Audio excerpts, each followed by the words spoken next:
En avant, Match numéro 19, mais surtout le premier de cette saison 2024-2025. Enfin, 19 septembre, on est là. Les vacances ont été un peu plus longues que prévu pour en avant-match. Alors, vous voyez ce super mur derrière nous, ça ne sera pas le cas tout le temps, parce qu'après nos emplois du temps feront qu'on ne sera pas tout le temps ensemble à Guingamp. Mais là, nous sommes, vous le voyez, dans la salle de presse du Pro Parc, là où se déroulent les conférences de presse de présentation de recrues, alors veille de match, plutôt des conférences de presse à J-2. Là, pour tout vous dire, on enregistre, on est mercredi, il est 13h14. Jacques Sioué vient de quitter cette salle. On attend Sylvain Ripoll pour sa conférence de presse avant ce Guingamp-Annecy. Gaëtan, excitant. Parce que Guingamp leader, Annecy 7e du championnat, deux équipes qui ont beaucoup marqué depuis le début de la saison. Forcément, on est un petit peu curieux de voir tout ça. Ouais, parce que finalement, Guingamp a bien entamé sa saison. Il y a eu malgré tout ce petit couac à domicile contre le Red Star. Donc il y a la volonté de tout de suite à Roudourou regagner, en tout cas très vite. Mais voilà, évidemment c'est excitant puisqu'il y a 3 victoires en 4 matchs. Il y a une première place, c'est assez anecdotique la première place au bout de 4 matchs. Mais elle est là quand même, elle a le mérite d'exister. D'habitude, on est leader en août. Là, on est leader en septembre. Ouais, bon la saison a démarré plus tard. Non, c'est pas grave. On va pas le dire. Et puis surtout, il y a aussi le fait que Guingamp a la meilleure attaque. Déjà 10 buts marqués en 4 matchs. On parlait du couac à Roudourou contre le Red Star, mais c'est quand même 7 buts marqués déjà à domicile en 2 journées. Voilà, c'est forcément excitant. On a hâte de voir la suite et ce que nous réserve cette saison 24-25. Il me semble, on fera le calcul, je me demande s'il n'y a pas eu presque autant de buts sur les 2 premiers matchs de cette saison que sur les 6 ou 7 derniers à la maison. J'aurais pu te dire même en 2024, mais il y a eu le 3-3 contre Rodez qui nous a quand même mis pas mal.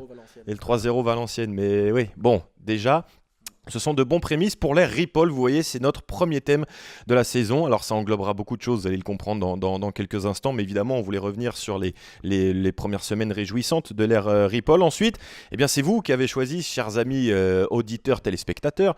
On vous avait donné le choix entre une petite dizaine de joueurs sur quelle est votre révélation, votre belle surprise de ce début de saison. Eh bien, vous avez élu Amine Emia comme le joueur le plus frissonnant. Je ne sais pas si ça se dit, mais en tout cas, le joueur qui a le plus retenu votre attention. On parlera aussi de Sioué, de Sissoko qui se démarque aussi dans ce début de championnat. Gaëtan reprendra son point hebdomadaire sur la présentation de l'adversaire. Aujourd'hui, ça sera Annecy qui ne rappelle pas franchement de grands souvenirs à Roudourou ces derniers temps. Le point Ligue 2 toujours avec Pierre Junior qui nous accompagnera cette saison. On reviendra sur la photo réalisée Place du Centre. Tu y étais Gaëtan, tu as fait un petit reportage très sympa sur les coulisses de cette photo qui pour la première fois était délocalisée hors secteur sportif de Guingamp. Et puis évidemment c'est l'actualité de cette semaine puisque cette émission est diffusée jeudi 19 septembre à 19h, donc quelques minutes avant que l'hymne de la Ligue des Champions ne résonne à Roudourou. Ça sera Stade Brestois 29 Sturm Graz. Qu'en pensent les joueurs et l'entraîneur de Guingamp? Eh bien vous le saurez dans quelques instants. On vous montrera aussi les premières images de Roudourou habillé aux couleurs de la Ligue des Champions. Et puis on aura une belle annonce à vous faire en toute fin d'émission, mais on garde le suspense. On commence donc par le début de l'ère Ripoll. Gaëtan, c'est vrai que quand l'ancien entraîneur de Lorient ou de l'équipe de France Espoir est arrivé, ça a suscité notre curiosité parce que ça faisait un moment que Ripoll n'avait pas entraîné un club déjà, un moment aussi qu'il n'avait plus de poste parce qu'il avait, je crois que ça faisait un an depuis son départ de l'équipe de France Espoir après l'Euro. On a vu les critiques, etc. sur les réseaux sociaux d'un bon paquet qui sont en train un petit peu de retourner leur veste et de revoir leur avis. Alors attention, hein, encore une fois, on ne joue que depuis 2 mois, donc on va tempérer un petit peu les ardeurs, mais en tout cas c'est vrai que Gaëtan, en termes de résultats déjà, mais surtout, et c'est peut-être ça le plus important, en termes de contenu et d'émotion, on est servi dans ces premières semaines. Oui, c'est pour ça que j'ai souligné d'ailleurs les 3 buts marqués contre le Red Star qui, au-delà de la défaite finalement, je ne veux pas dire qu'ils sont passés au-delà de la défaite, mais les gens en quittant le stade, nous les premiers sans doute, on se dit bon... Oui, Guingamp a perdu, mais c'est pas une défaite 1-0, il s'est rien passé. C'est pas une défaite 2-0, il s'est rien passé. Pas un 4-0, il s'est rien passé comme Annecy il y a 2 ans. Enfin, il s'était passé des choses pour le coup, mais bon. Non, c'est un match où alors oui, il n'a pas tourné pour Guingamp ce jour-là pour différentes raisons qu'on a évoquées après cette défaite-là, mais il s'est passé des choses. Guingamp a quand même vibré. Ces 2 buts d'Emia, je pense que n'est pas prêt de les oublier tout de suite. La frappe de Labo, même chose.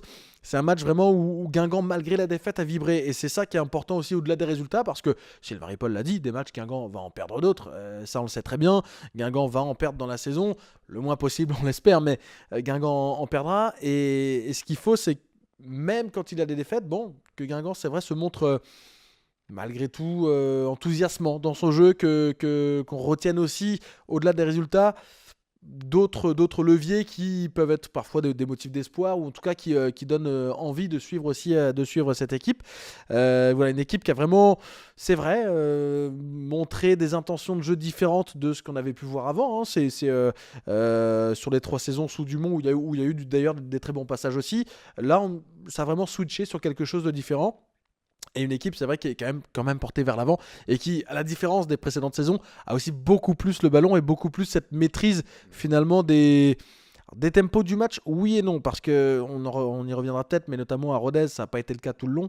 Mais en ayant le ballon, déjà, elle se met moins en danger qu'en ne l'ayant pas. Si tu as le ballon 60% du temps, c'est 60% du temps où l'adversaire n'est pas en position de te mettre en danger. Donc voilà, c'est quand même aussi quelque chose à prendre en ligne de compte. Guingamp qui se met peut-être à jouer un peu plus qu'à avoir ce côté pragmatique. Et puis c'est la confiance aussi, née des matchs de préparation qui ont été très enthousiasmants par leurs résultats, par leur contenu. On se souvient de la victoire 3-0 contre Rennes, 6-1 aussi contre Caen. Donc voilà, il y a cette vague-là qui a été créée et pour l'instant Guingamp surfe dessus et c'est très bien, avec parfois aussi des prises de risque. Tu parlais de ce Guingamp joueur, on l'a senti aussi avec Pierre Lemonnier qui était avec nous en tribune contre le Red Star, avec ses circuits de passe qui vont jusqu'à Basilio et les défenseurs centraux très proches de leur but. Il y en a quelques-uns qui ont failli faire une syncope dans les travées de Roudourou. Lemonnier a dit non, c'est ce qu'on essaye de mettre en place, notamment pour étirer l'adversaire et avoir plus de place sur les autres tiers de terrain. Voilà, on va voir, il y aura forcément une ou deux cagades dans la saison, parce que ça arrive, mais si ça nous fait marquer des buts, c'est pas grave. Ce qui compte effectivement, c'est l'émotion et puis que Guingamp redevienne souverain effectivement à domicile. Sylvain Ripoll, il s'est présenté donc en conférence de presse avant Guingamp-Annecy et on a évoqué un petit peu avec lui évidemment ses principes de jeu et puis ce Guingamp plaisant dans ce début de saison.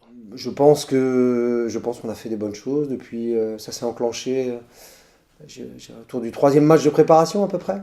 On a commencé à trouver des repères, à trouver des automatismes dans le jeu. Maintenant, après, ce qui est toujours difficile, c'est d'être régulier dans tout ça. Et dans tous les matchs, forcément, on a aussi des périodes difficiles qu'il faut traverser. On n'a pas toujours su le faire d'ailleurs, parce qu'un match, c'est fait de temps forts et de temps faibles. Il y a un adversaire, on ne peut pas contrôler le jeu comme on le souhaite tout le temps. Et il faut savoir aussi traverser des moments plus difficiles sans pour autant perdre à la fois de sa solidité. On l'a vu encore à Rodez, on a eu un quart d'heure, 20 minutes difficiles, où on a été sanctionné d'ailleurs. Et puis après, on a réussi à reprendre le fil. Mais oui, depuis le début de saison, on a fait des choses intéressantes. Gaëtan, est-ce que toi, on va passer au deuxième thème avec Amine Emia qui a été plébiscité par les supporters. Est-ce que toi, il y a un joueur, ça peut être Emia, ça peut être un autre, qui a retenu ton attention par rapport à ce début de saison ? Juste avant ta réponse, je te laisse réfléchir. On a vu aussi des commentaires de gens qui nous disaient oui, mais c'est surtout un collectif, c'est aussi Ripoll, effectivement. Mais on parle de ce collectif. On vient de parler de la manière dont Guingamp est enthousiasmant dans ce début de saison, mais c'est vrai qu'il y a 2-3 individualités par leur but ou autres qui se sont démarquées dans ce début de saison. Gaëtan, à toi. Oui, alors Emia, bien sûr, sort du lot d'une certaine manière. Siwe et Sissoko, on en parlera après, eux aussi. Ouais, il y a un autre joueur qui, pour le coup, et il en a parlé, il n'a pas de stats pour l'instant, mais c'est Hugo Picard. Je trouve que, et c'était d'ailleurs, je crois que je l'avais posé cette question après le match contre Troyes. Il n'avait pas marqué, pas fait de passe décisive, et c'est toujours le cas là, au bout de 4 journées. Mais son impact dans le jeu, finalement, était peut-être au-dessus de tout ça. Alors, c'est un poste où, oui, et notamment, surtout maintenant dans le foot moderne, il y a besoin d'avoir des stats, des passes décisives, des buts. Mais il crée tellement, et notamment de brèches, parce que sa liberté qui lui est laissée, le fait de constamment revenir, enfin, très souvent, depuis son côté gauche de revenir dans l'axe, parce que finalement sur 90 minutes, il en passe bien 45, la moitié dans l'axe, ou pas loin, notre ami Hugo Picard. Électron libre, il bascule aussi parfois à droite. Cette liberté-là, elle crée pour les autres. C'est les autres aussi qui profitent de cette liberté. Alors, les autres ne profitent pas que de ce que fait Hugo Picard, évidemment, mais si Picard n'a pas de chiffres, de stats pour l'instant, est-ce vraiment un gros problème ? J'en suis pas persuadé, et je trouve que justement cet impact qu'il a sur le jeu et cette façon de peut-être mettre en lumière les autres en ayant ce rôle, pas de l'ombre parce qu'il est haut sur le terrain, mais de l'ombre dans le côté décisif, ça me fait ressortir en tout cas Hugo Picard un petit peu moi de ce début de saison, de ce premier mois de championnat. Ouais, moi, je vais peut-être aussi surprendre. C'est Dylan Wieser, le capitaine, que je trouve beaucoup plus visible cette saison, qui joue beaucoup plus vite. Ça ronronne moins. Alors, à quoi c'est dû ? Est-ce que c'est les nouvelles consignes du coach ? Est-ce que on s'était enfoncé dans une sorte de faux rythme avant, mais je le trouve beaucoup plus impactant, beaucoup plus visible, alors que c'est un poste qui est parmi l'un des plus discrets finalement, parfois sur le terrain, mais moi c'est celui qui, peut-être pour faire la passerelle entre les deux saisons, de certains joueurs que je trouve changés par rapport à ce qu'on voyait d'eux avant. C'est marrant parce qu'il y a plusieurs personnes qui sont de ton avis sur les réseaux sociaux notamment. J'ai vu pas mal de commentaires de gens qui mettaient en lumière Dylan Wieser. Moi, je le trouve très bon en effet sur ce début de saison, mais j'ai toujours trouvé ces débuts de saison très bons. Quand il est arrivé la première année 2022-2023, je crois que c'est après le match contre le Paris FC, on était tous en train de dire, mais on a l'impression que ça fait 2 ans qu'il est dans cette équipe. L'année dernière, il avait encore très bien démarré. C'est toujours après qu'il a eu un petit creux. Alors, plus ou moins long, plus ou moins corrélé au fait que l'équipe était aussi dans le creux de la vague, mais j'ai toujours trouvé qu'il avait bien démarré, moi, ces saisons à Guingamp. Alors, peut-être un peu mieux encore cette année, c'est vrai. Mais c'est vrai que je le ressors pas comme une évidence parce qu'en fait, c'est... je m'attends à ces débuts de saison-là pour Dylan Wieser. On a vu ça sur les 2 premières années, donc ça me paraissait presque logique, même si, la logique, il n'y en a pas forcément, mais de le voir bien démarrer, c'est en tout cas un peu une habitude, je trouve, pour lui. Bon, on est en avant-match numéro 19, peut-être effectivement sur le numéro 32. Ce sera dit, effectivement, c'était le début de saison. Non, Dylan, fais-nous mentir. On vous a posé la question, évidemment, sur les réseaux sociaux, sur X, sur Instagram, sur Facebook. On a sélectionné quelques petits commentaires qui illustrent bien la pensée un petit peu générale. On a certains, ici, vous voyez, le danger vient tellement de partout que c'est difficile de choisir, parce que c'est vrai qu'il y a Sissoko pour les centres, Siwe pour la finition, Emia de loin, Picard qui se balade partout. Sagna toujours avant-dernier passeur pour Sissoko. Oui. Quasiment toujours, en tout cas à vérifier, mais je crois que c'est le cas je me demande si c'est pas le cas sur les 4 passes D de Sissoko. Ouais, et Sagna côté droit. Moi j'aime bien aussi des fois avoir des vrais pieds sur les couloirs. Parce qu'on parle toujours des faux pieds. Ariane Robben a fait des bébés, mais tout le monde s'appelle pas Ariane Robben. C'est ça le problème, et certains n'ont toujours pas compris. Stéphane qui nous dit il n'y a pas de meilleur joueur, mais un collectif plutôt intéressant. Et puis donc il y en a qui ont ciblé des joueurs pour telle ou telle raison, notamment ce qui ressort pour Jacques Siwe, c'est ce que nous dit Jean-Michel. Siwe pour la surprise, car je ne croyais pas du tout en lui. C'est vrai qu'avant on le voyait beaucoup se disperser dans ses courses, aller à gauche, à droite, peut-être au détriment de l'efficacité. Et là on sent que c'est un joueur un petit peu transformé dans ce début de saison, avec aussi cette connexion avec Alpha Sissoko, parce que donc 4 passes décisives de Sissoko, 2 pour Siwe, les jumeaux, les 2 mêmes buts. Jacques Siwe, on l'a rencontré justement sur sa conférence de presse, on lui a parlé de cette connexion, il en parle volontiers. On appelle ça la connexion Bluetooth. Voilà, j'ai une très très belle connexion avec lui, et sur les centres, on essaie de travailler ça à l'entraînement, que ce soit sur les centres, que ce soit en profondeur. Aussi, on sait que pas besoin de se regarder. Et voilà, il arrive à me trouver dans la surface, au premier poteau, entre les 2 défenseurs. Et c'est à moi de me présenter. Et c'est quelque chose qu'on voit aussi ensemble et qu'on doit continuer à peaufiner pour que ça devienne même une spéciale. Et donc voilà, avec Alpha, il y a une très bonne connexion et je suis très content. En vrai, ils sentent surtout beaucoup en une touche. Beaucoup, oui, exactement. Souvent, il arrive lancé et il centre en une touche. Donc je sais directement, dès qu'il arrive lancé, je sais qu'il va centrer. Donc c'est à moi de me présenter. Et il sait que je serai là. Donc dans tous les cas, ce sera pour marquer des buts. Donc voilà, on a une très belle connexion, comme je l'ai dit. Et ouais, ce qu'on a noté avec Alpha Sissoko, on va en parler un petit peu. Alors déjà, c'est sa grosse débauche d'énergie dans le couloir, même si on n'oublie pas qu'il a été en difficulté défensivement face au Red Star, notamment en première période. C'est pour ça aussi que dans les meilleurs joueurs, Enfin, dans les meilleurs joueurs, dans le joueur du début de saison, là, Sissoko, très bien. Mais ce match face au Red Star, c'est vrai, vient un petit peu contrebalancer le reste. Mais ça reste un très bon début de saison. Mais ce qu'on a remarqué aussi chez Alpha Sissoko, c'est sa capacité donc à se projeter. Et puis je regardais contre Rodez, je sais pas, j'ai pas les chiffres en tête, il a dû centrer 10 fois, 8 d'entre eux, c'était en une touche. Ouais. Et ça, l'année dernière, on a beaucoup parlé de manque de spontanéité. Alors parfois, c'était mieux sur certains bouts de match. Mais là, j'ai l'impression que tout le temps, il a cette obsession de centrer en une touche. Mais c'est ce qui fait avoir un temps d'avance aussi à Guingamp sur la défense adverse. Parce que si tu mets 2, 3, 4 touches, forcément, ça se replace. C'est un peu plus facile pour les défenseurs, sans doute, d'intervenir. Là, lui, c'est vrai, il centre en une touche. C'est fluide, c'est juste aussi. Parce que j'ai pas le souvenir d'avoir vu des centres partir en tribune pour l'instant ou au poteau de corner opposé. C'est juste, et ouais, c'est vrai que vraiment ce pied là, c'est quelque chose de peut-être pas inné parce que ça se travaille aussi, mais on sent que vraiment pour lui c'est naturel d'amener ce ballon de cette manière-là. Dans des zones qui sont parfois différentes, mais pour Laval, c'est quasiment, enfin Laval et Rodez, c'est quasiment la même. Pour Jacques Sioué qui fait l'appel au premier poteau aussi, donc la connexion, c'est vrai, elle existe là. Et tout ça, c'est peut-être aussi dû à la qualité, parce que du coup, lui non plus n'a pas de chiffres, comme Hugo Picard, les deux ailiers n'en ont pas, mais la qualité de travail de Sagna juste avant. Parce que Sagna, les ballons qu'il met, il n'envoie pas un ballon avec de rebond, il n'envoie pas un ballon mal dosé, non, il envoie le ballon dans la course de Sissoko comme il faut. Et ça aide forcément derrière aussi pour amener ces ballons-là. Et donc, on y vient, Amine Emia, numéro 1 dans le top 50 guingampais dans ce début de saison. On en a parlé d'ailleurs en conférence de presse avec Jacques Sioué. On voit que c'est un joueur technique, voilà, qui se présente entre les lignes, qui est très très bon et qui nous fait du bien. Moi devant, avec lui, je me sens super bien. Après, quand on parle de ses buts, c'est des buts incroyables. On lui dit tout le temps qu'il va finir dans le top but de Ligue 2. Mais franchement, ouais, il fait un très très bon début de saison. Et je suis très content pour lui.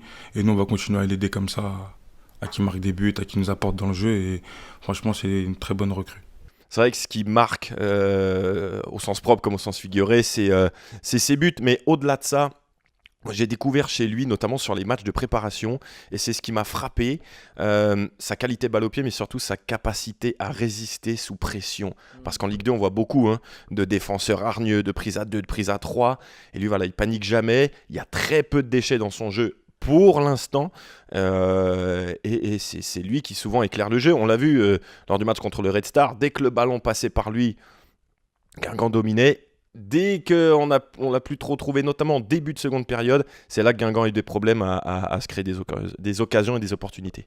Ouais, c'était un peu le cas à Rodez aussi, finalement. Le quart d'heure de deuxième mi-temps, c'est notamment lorsqu'il est un peu moins touché, Amine Emia. Mais c'est vrai, cette faculté d'eau au jeu, sous pression, à garder le ballon, son but à Rodez en est un peu l'exemple aussi. Il parvient à la mettre dans cette situation-là. Puis un joueur qui, je trouve, comment dire, c'est pas ne réfléchit pas, c'est qu'il cogite pas en fait quand il a le ballon. C'est fluide pour lui.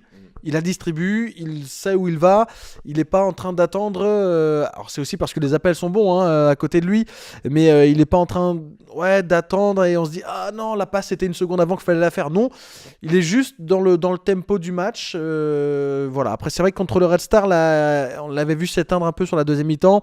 Contre Rodez, je trouve il y a eu ce quart d'heure de début de deuxième et qui était commun à toute l'équipe, qui a été plus difficile, mais derrière il est revenu dans le match lui aussi à l'image des autres joueurs, et ça montre aussi un joueur qui monte peut-être en régime, notamment physiquement, parce qu'il découvre aussi ce qu'est l'intensité, le côté physique de cette Ligue 2. Oui, on rappelle, c'est un joueur qui pendant très longues années a vagabondé dans les divisions amateurs, N2, N3, il était en national l'année dernière à Martigues, parmi les meilleurs joueurs de ce championnat. Il avait fait la montée avec le FC Martigues et voilà, on nous avait dit vraiment de le surveiller. Je me répète pour ceux qui nous avaient regardé, je crois, contre le Red Star, un certain Youssouf Mchangama nous avait prévenu que c'était un des joueurs à suivre, et je peux te dire qu'après le but à Rodez, dans l'heure qui suivait, parce que lui aussi il jouait, message de Mchangama, alors t'as vu Emia, je t'avais dit, voilà, bon, il connaît le football visiblement, notre ancien capitaine. Et puis Pour terminer là-dessus, regardez ce commentaire notamment de Benoît sur notre page Facebook à la Guingampèse. Emia, premier contrat pro, ouais, il faut le rappeler. Hein. Franchement, techniquement au milieu, c'est très fort. Endurant, vraiment une très bonne pioche, sans parler des magnifiques buts inscrits déjà. Bravo à la cellule recrutement sur ce coup-là. Bon, on va attendre quand même 6 mois, 1 an pour féliciter la cellule recrutement, mais c'est vrai que sur des joueurs de national, je pense qu'un jour on fera un thème là-dessus, parce que El Ouazani aussi, on était allé le chercher en national, il y en a pas mal d'autres, Basilio, Gomis parmi l'équipe actuelle, Lemonnier, viennent aussi de l'échelon inférieur. Juste avant d'écouter Sylvain Ripoll à propos d'Amin Emia, on va se faire un petit plaisir. On va se refaire les 3 buts d'Amin Emia à la Guingampèse. Ouais, bon ballon récupéré. Allez Emia, de loin, but Amin Emia, superbe but de celui qui a pris les clés du jeu guingampais. Ouais, le premier, il vient après une succession de frappes. J'ai eu une frappe du gauche au début de match et je me suis dit que si j'en avais une deuxième, j'avais juste un peu d'angle, j'allais essayer et puis ça m'a réussi aussi, donc tant mieux. Ça part plutôt bien au second poteau, une tête odonienne, c'est pas fini. Emia la volée. Oh, Amin Emia, quel but d'Amin Emia, une reprise de volée fabuleuse à l'extérieur de la surface de réparation. Presque le même but tout à l'heure, dans le même coin, 2 buts partout, doublé d'Amin Emia. Le deuxième, c'est l'instinct, hein. C'est un peu l'instinct. C'est voilà, je la vois revenir et j'essaie de m'appliquer sur le geste. Et je me dis que si je cadre, j'ai beaucoup de chances de marquer, donc je la prends comme elle vient et puis j'ai eu de la réussite et tant mieux. Allez, à gauche, ça peut s'ouvrir avec Marronnier. Il y a l'appel d'Emia en position plus axiale. Il est servi, Emia. Emia, le but. Encore de l'extérieur de la surface de réparation, le coup de génie, la patte droite d'Amin Emia pour ce deuxième but guingampais. Ho ho ho, j'ai adoré le ho ho ho de Gaëtan Pinel. Alors voilà, on nous a donné 2-3 surnoms pour Amin Emia. Alors il y a le Emianifique, c'est pas de nous. J'avais vu passer ça sur Twitter, un supporter qui avait mis ça. On nous a dit aussi du côté du club de l'appeler Lamine Emia. La mine Emia. Voilà, on verra ce qui sortira au prochain but de notre micro. Bah, c'est ça, la mine Emia. Voilà, on verra comment faire. Sylvain Ripoll, évidemment, l'entraîneur d'En Avant, s'est exprimé sur ce qu'apporte son milieu de terrain à son équipe. Bah justement, c'est d'amener du lien, d'amener de la relation entre le milieu et l'attaque, d'être capable aussi de se projeter. Je l'ai dit tout de suite, c'est quelqu'un qui aime les responsabilités, qui se cache pas et qui se cache pas sur le terrain, qui se met dans des zones qui sont des fois pas faciles mais qui sont nécessaires pour poser des problèmes à l'adversaire. Il a aussi cette expression technique qui lui permet de sortir de la densité et d'orienter le jeu. Donc voilà, Amin réussit son début de saison. Je l'encourage vivement, j'ai pas de doute là-dessus, à continuer dans cette direction-là parce que c'est vrai qu'en ce moment il est performant. Voilà, pourvu que ça dure pour Amin Emia et les Guingampais. Mais c'est vrai que là, il y a quand même des 2-3 petits joueurs de ballon sympas. On connaît ces Picards. Là, il y a Emia. Voilà, ça commence à devenir assez intéressant. On n'en a pas parlé, mais je trouve que quand Brighton Labo est sur le terrain, il se passe pas mal de choses aussi du côté de Guingamp. Donc ça, c'est intéressant. Voyons voir ce qui va se passer demain, vendredi, Guingamp-Annecy. Alors Gaëtan, effectivement, tu vas nous présenter un petit peu cette équipe qui n'a pas grandement bougé par rapport à l'année dernière. On espère par contre que les scores seront différents parce que les 2 fois où Annecy est venu à Roudourou, ça s'est soldé par des résultats très, très, très, très lourds. Ouais, c'est ça, une équipe qui n'a pas grandement bougé, mais qui a perdu quand même Samuel Ntamak devant, joueur passé par la réserve de Guingamp. Il a démarré la saison avec Annecy, il est parti en fin de mercato. Pour le reste, c'est vrai, hein, c'est une équipe qui a conservé Vincent Pajot, Capit Joko, Clément Bilmaz également. Voilà, une ossature globalement. Gabi Jean derrière est parti. Johan de Moncy, lui, est de retour. Il avait été, il avait fait 6 mois. Ouais, il était revenu en janvier et là, il est resté du côté d'Annecy. C'est une équipe qui a démarré convenablement sa saison. 7 points, donc c'est 2 victoires, 1 nul, 1 défaite. Pas mal de buts marqués, on le disait, puisque c'est la 2e meilleure attaque de Ligue 2. 8 buts derrière les 10 de Guingamp et 5 encaissés comme en avant. Et comme en avant d'ailleurs, il y en a eu 4 sur un seul match, 4 contre Martigues à domicile. Donc voilà, c'est une équipe qui on l'a dit, n'a pas beaucoup bougé et qui a de la stabilité, de la continuité aussi sur son banc, puisque Laurent Guyot, il est là depuis, je crois que c'est sa 4 ou 5e année du côté d'Annecy. C'était lui déjà en national qui avait fait monter le club. Et puis donc là, c'est sa 3e saison en Ligue 2 avec les Hauts-Savoyards. Donc c'est une équipe, oui, qui est dans la continuité, qui a son style de jeu affiché. On l'avait vu aussi l'année dernière. Il y a pas mal de transitions aussi, quelques genres de ballons, parce que quand on parle de Moncy, techniquement c'est plutôt pas mal. Bill Maz qui sur le côté gauche là a réalisé un bon match aussi la semaine dernière. Et puis un joueur qui surprend, c'est Antoine Larose, un joueur qui a, je crois, 30 ou 31 ans peut-être maintenant, qui a marqué d'ailleurs le week-end dernier, qui avait c'est son 2e but de la saison. C'est sa 2e saison seulement chez les professionnels, mais voilà, c'est un joueur qui éclose sur le tard, un joueur qui arrive plein d'insouciance aussi, parce qu'avant il n'a jamais connu ça, et on sent que vraiment qu'il croque la Ligue 2 à pleines dents, et là ça lui réussit, parce que vraiment c'est un joueur qui est décisif, qui est présent. Alors, c'est pas Lionel Messi, mais c'est un joueur qui fait ses matchs, ses saisons, et qui enchaîne. Quand on débute en Ligue 2 à 30 ans, c'est pas forcément évident, et il confirme cette saison, en tout cas sur ce début de saison. Donc c'est voilà un peu pour cette équipe ce qu'il y aura aussi à surveiller dans le 11 et plus du côté d'Annecy vendredi soir. Une équipe qui dépense beaucoup d'énergie. On se souvient, je crois que l'année dernière, c'était l'équipe qui courait le plus en Ligue 2. Un gros pressing, grosse intensité instaurée par cette formation qui donc, rappelons-le, il y a 2 ans, avait gagné 4-0 à Guingamp. Un match très bizarre parce que je crois qu'Annecy menait 1-0 à la mi-temps. Guingamp avait tapé 2 fois les poteaux, et puis Annecy avait marqué 3 buts dans les 10-15 dernières minutes, ce qui était le premier match en Ligue 2 d'ailleurs d'Hugo Picard ce jour-là à Roudourou. Et puis l'année dernière, match très étonnant aussi, parce que Guingamp est vite réduit à 10 après l'exclusion de Gomis au bout d'un quart d'heure, penalty transformé par Annecy. Je crois qu'il y a même un 2e but pour Annecy. El Ouazani ramène le score à 2-1 avant la pause, et puis alors qu'on sentait que Guingamp pouvait le faire, pouvait revenir à 2-2, et bien encore une fois ça s'était un petit peu écroulé avec une défaite 4-1 et un 2e rouge, Sidibé, qui, on se souvient, avait écopé de 4 matchs de suspension après avoir parlé de la météo, on va dire, à l'arbitre sur ce match-là. Guingamp qui avait fini à 9-11. Moi, je te parie, je te le dis, Gomis ou Sidibé vont marquer vendredi, demain. Tu vois, l'histoire de la rédemption, de la revanche.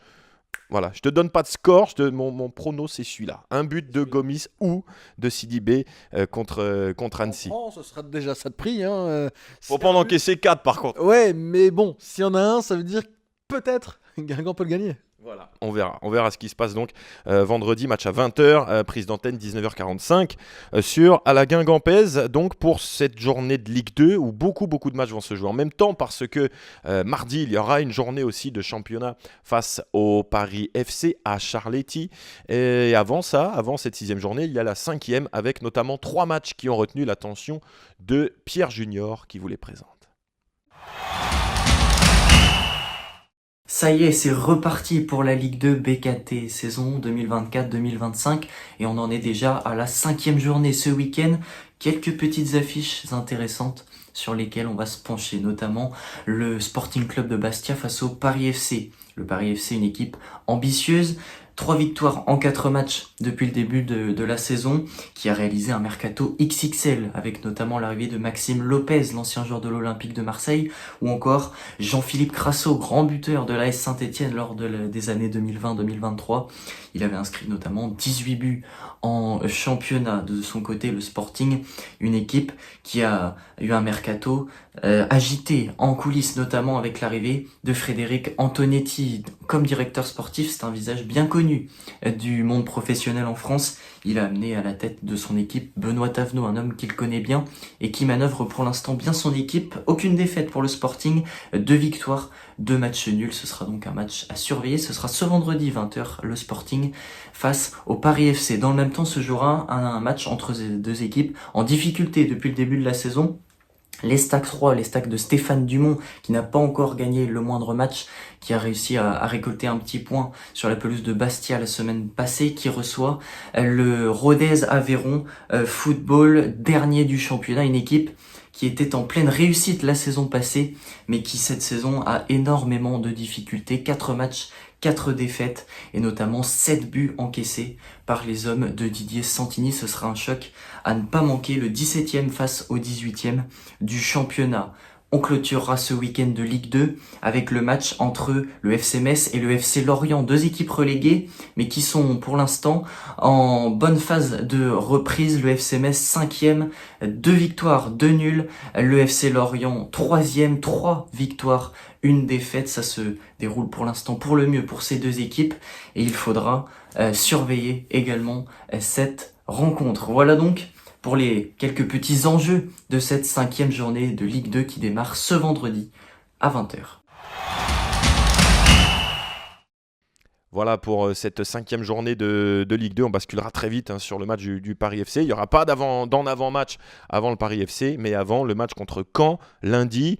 On publiera l'émission vendredi, je pense, avant que la journée commence effectivement dans le championnat de Ligue 2. Écartons-nous un tout petit peu de la Ligue de BKT et parlons d'un des événements du début de semaine à Guingamp.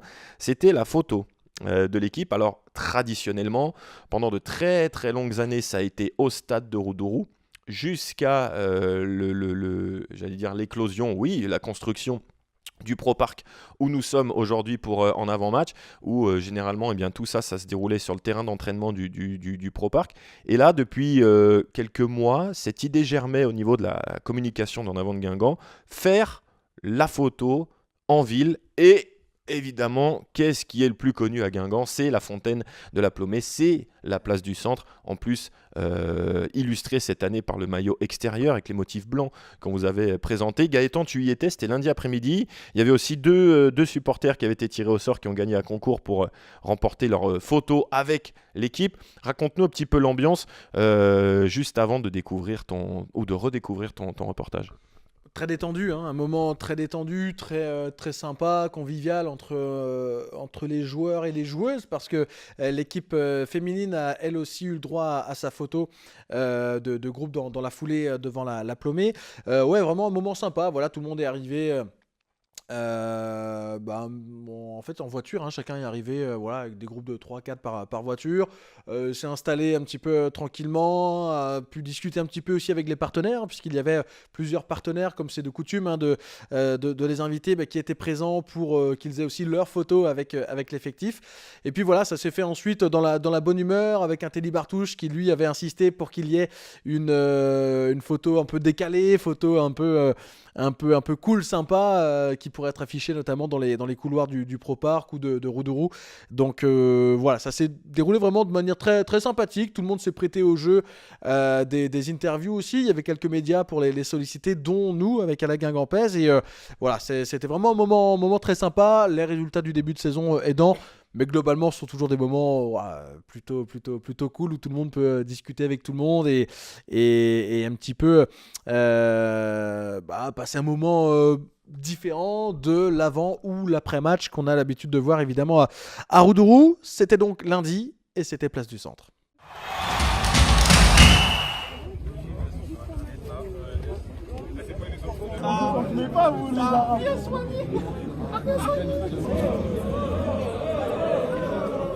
Ouais, non, c'est des moments sympas. On retrouve les partenaires du club qui sont des éléments importants et qu'on ne voit pas tout le temps. Ça permet de créer des rencontres et puis ouais, c'est toujours un moment sympa, convivial, familial. Donc c'est top. En plus, c'est une place ici un peu symbolique de ce que j'ai compris. Donc non, c'est top. Juste derrière. Après, les kinés, les prépas, vous venez là. Ouais, c'est vrai que c'est un moment où on se retrouve tous et c'est un petit moment de rigolade entre guillemets. Donc on a passé un beau moment, puis là on va rentrer pour s'entraîner. Ouais. C'est un bon gamin lui. Alors lui vraiment c'est un bon gamin parce qu'il fait rire les autres en interview. Merci. Tu rigoles pourquoi là? Tu peux me laisser s'il te plaît? Pardon, excuse-moi. Élément perturbateur, c'est ça? Il est un peu comme ça, il est joueur, j'aime bien, il est gentil. C'est le même règlement que la petite. D'accord. C'est le règlement que la petite, messieurs.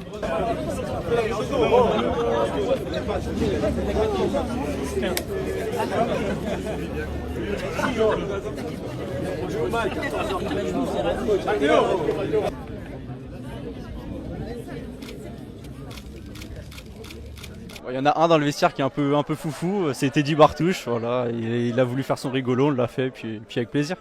Non, je trouvais ça intéressant de faire la photo décalée, vu que forcément la saison, on a lancé quelque chose de nouveau, donc avoir des photos, ne serait-ce que dans les couloirs et tout, c'est intéressant. Ça nous rappellera des bons petits moments, et là c'est une photo décalée, voilà, c'est dans l'idée, ils sont la lancée aussi du début de saison.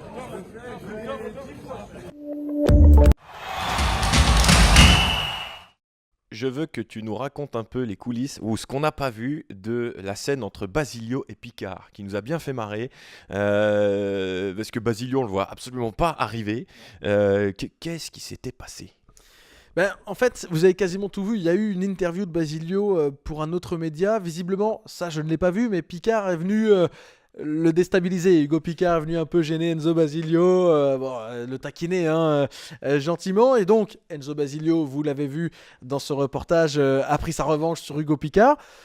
La scène se passe. Et puis, 2 minutes après, lorsque j'allais voir justement Teddy Bartouche-Selbonne, Enzo Basilio qui m'attrape et qui me dit « Faut pas le louper » parce qu'il ne m'a pas loupé lui devant les caméras de l'autre média. Je crois, si je me trompe pas, que c'était France 3. Et il dit faut pas le rater parce que lui, il m'a pas raté. Je dis promis, ça va passer et tu verras, tu auras ta revanche. Donc voilà comment ça s'est passé. Ça décrit encore un peu plus la bonne humeur vraiment qui régnait autour de ce moment sympa. Et puis c'est vrai, sortir des murs du stade ou du Pro Park, voilà, c'était un côté sympa aussi, un peu plus encore parce qu'il y avait des passants qui étaient par là, supporters pour bon nombre évidemment d'en avant, qui avaient l'occasion de s'arrêter, de participer à ce moment, de discuter éventuellement, d'échanger 3 mots avec quelques joueurs. Donc c'était aussi, voilà, ça agrémentait encore un peu plus ce côté sympa. Voilà, et merci à toi Gaëtan pour ce reportage aussi en direct de la place du Centre, c'était sympa. Et puis pour revenir aussi sur Teddy Bartouche-Selbonne, là on peut voir aussi le rôle d'un troisième gardien. Ouais. Souvent on parle de ça, alors qu'il joue très peu, il a toujours pas joué depuis qu'il est arrivé à Guingamp, mais c'est ça, mettre du lien entre tout le monde et voilà, pas faire la tronche et plomber un petit peu l'ambiance. Voilà, c'était aussi sympa de voir que c'était lui aussi à l'initiative de tout ça. Dernière partie de cette émission en avant-match, mais dis donc, vous voyez, il n'y a pas de quiz. Non, on vous en parlera un petit peu après de tout ça, du challenge Profitroll gagné largement l'année dernière par Gaëtan Pinel. Je tiens à faire amende honorable. Il n'a toujours pas eu ses Profitroll parce qu'on est allé ensemble à Dortmund et il n'y avait pas de Profitroll à côté du Westfalenstadion. Donc partie remise, un jour tu les auras. Ça peut être demain, ça peut être dans 18 ans aussi. On verra. Champion. Tu vas attendre un peu. Champions League à Roudourou, il fallait se pincer pour y croire. Encore plus se pincer si on nous avait dit qu'un jour c'était le Stade Brestois qui allait jouer cette Ligue des Champions à Guingamp. 4 matchs à un domicile entre guillemets pour le Stade Brestois, 29 à Rouge. Sturm Graz donc ce jeudi, puis le Bayer Leverkusen, le PSV Eindhoven et la fin en feu d'artifice fin janvier face au Real Madrid de Carlo Ancelotti. Reportage ce week-end sur les 24 heures de Roudourou. Comment du jeudi 21h au vendredi 20h le Roudourou s'est transformé pour passer de la Ligue des Champions à la Ligue 2. Ça sera donc ce week-end. Mais nous, en attendant, on a posé la question aux joueurs et à l'entraîneur de Guingamp, qu'est-ce que ça vous fait de voir la Ligue des Champions se disputer dans votre stade? Écoutez les réponses de Pierre Lemonnier, Jacques Sioué et Sylvain Ripoll. Pierre, voilà, ça on l'a vu, le Real Madrid face à Brest à Guingamp, ici à Roudourou. Alors on voit les réactions des uns et des autres, certains s'en fichent, d'autres sont super heureux, d'autres sont contre Brest. Est-ce que dans le vestiaire vous en avez parlé? Est-ce que ça vous intéresse ou c'est vraiment très très loin de votre esprit? Non, on en a parlé, malgré tout on était contents parce que ça peut, si on peut avoir des places, nous donner l'opportunité de voir un très bon match de Ligue des Champions, en tout cas voir, c'est pas pour Brest, mais en tout cas voir une très belle équipe du Real de Madrid. Donc voilà, c'est une chance de pouvoir voir ce type de match ici. Et on en a parlé effectivement et les gars comptent bien y aller. L'état d'esprit par rapport à ça, c'est sûr que voilà, ils jouent contre le Real Madrid. On sait que c'est un match à regarder aussi parce qu'il y aura des grands joueurs sur le terrain. Mais sinon, en soi, à part ce match-là, on va pas dire qu'on s'en fout, mais on n'oublie pas que c'est quand même le rival et que voilà, il joue la Ligue des Champions dans notre stade, mais c'est très beau. Mais voilà, nous, on a un match vendredi et eux, ils jouent leur match de Ligue des Champions jeudi, donc voilà. Ouais, c'est vrai que c'est particulier. Là, moi, c'est vrai que ma première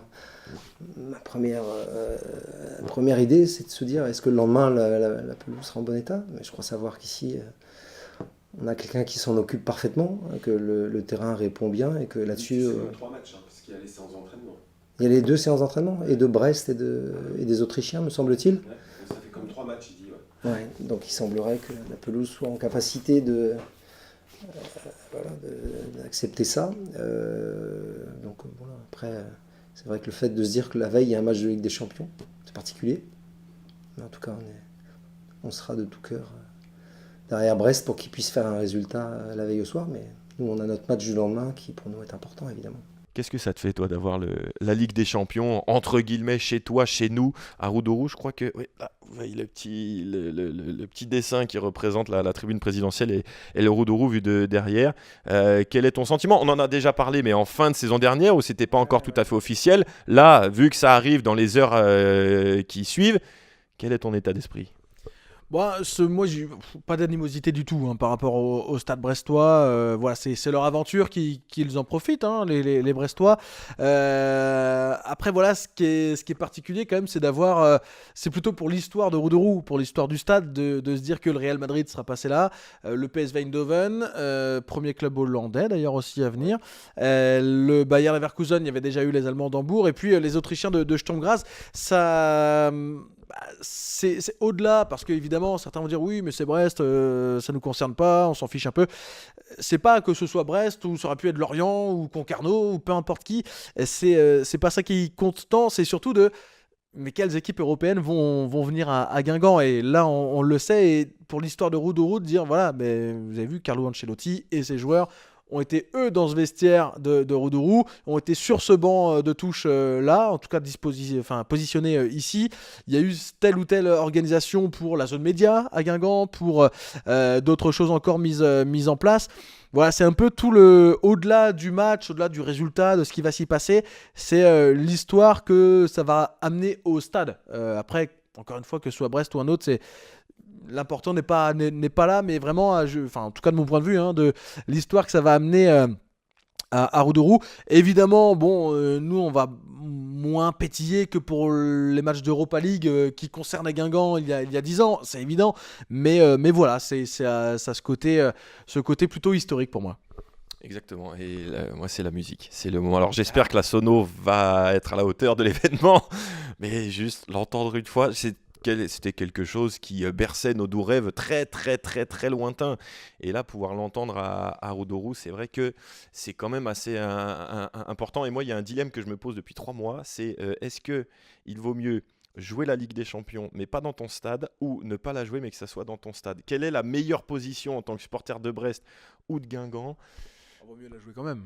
Ouais, mais imagine l'Europa League si elle n'avait pas eu lieu chez nous. Oui, mais d'un autre côté, il aurait mieux valu quand même la connaître, même si c'était pas chez nous, que pas la connaître. Ouais, mais c'est pas pareil. C'est pas pareil, c'est sûr. Le mieux, c'est de jouer chez toi.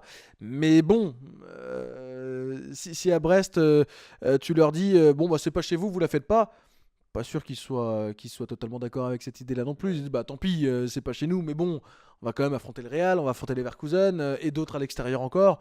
Parce que finalement, c'est pas chez toi, mais la moitié des matchs, de toute façon, c'est chez l'adversaire aussi. Donc bon, c'est pas, ça enlève un charme, ça c'est certain, et ça l'aurait enlevé à Guingamp et ça l'enlève à tout le monde. Comme en Ligue 2 l'année dernière pour Concarneau, ça a enlevé un charme aussi pour eux de pas jouer chez eux de la saison dans un autre contexte, mais ça enlève un charme, c'est certain.